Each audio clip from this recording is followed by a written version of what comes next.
متی رسول کی معرفت لکھے گئے خداوند یسوع مسیح کے انجیلی بیان اس کے 8ویں باب کی 21ویں اور 22ویں آیات میں لکھا ہے، ایک اور شاگرد نے اس سے کہا، اے خداوند مجھے اجازت دے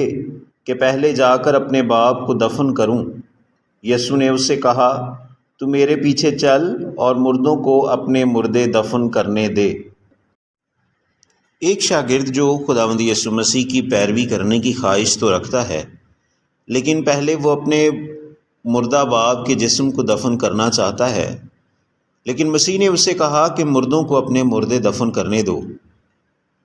اس پیرائے میں خداوند یسوع مسیح کا یہ جملہ کہ مردوں کو اپنے مردے دفن کرنے دو سے کیا مراد ہے؟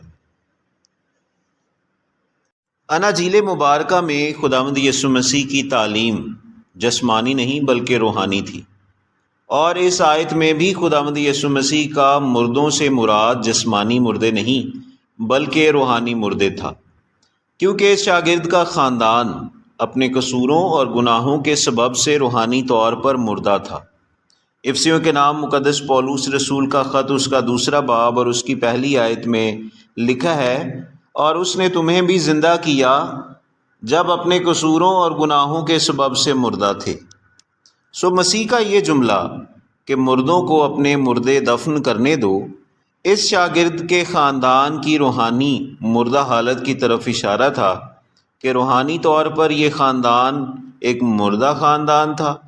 اور مسیح نے کہا کہ روحانی طور پر مردہ خاندان کو اپنے جسمانی مردے دفن کرنے دو۔ لوقا طبیب کی معرفت لکھے گئے انجیلی بیان کے 9ویں باب کی 59ویں آیت میں لکھا ہے، پھر اس نے دوسرے سے کہا، میرے پیچھے چل۔ اس نے کہا، اے خداوند مجھے اجازت دے کہ پہلے جا کر اپنے باپ کو دفن کروں۔ اس نے اس سے کہا کہ مردوں کو اپنے مردے دفن کرنے دو، لیکن تو جا کر خدا کی بادشاہی کی خبر پھیلا۔ لیکن شاگرد کا یہ جواب کہ پہلے مجھے اپنے باپ کو دفن کرنے دو، شاگرد کی ترجیح کو ظاہر کرتا ہے کہ اس نے خاندانی فرائض کو مسیح کی پیروی سے زیادہ اہمیت دیتے ہوئے ترجیح دی۔ عزیزو، مسیحی شاگردیت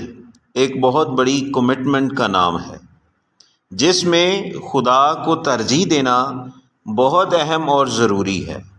اور اس کی فرما برداری میں جان تک دے دینا شاگردیت ہے، کیونکہ لکھا ہے، اگر کوئی میرے پیچھے آنا چاہے تو اپنی خودی کا انکار کرے اور اپنی صلیب اٹھائے اور میرے پیچھے ہو لے۔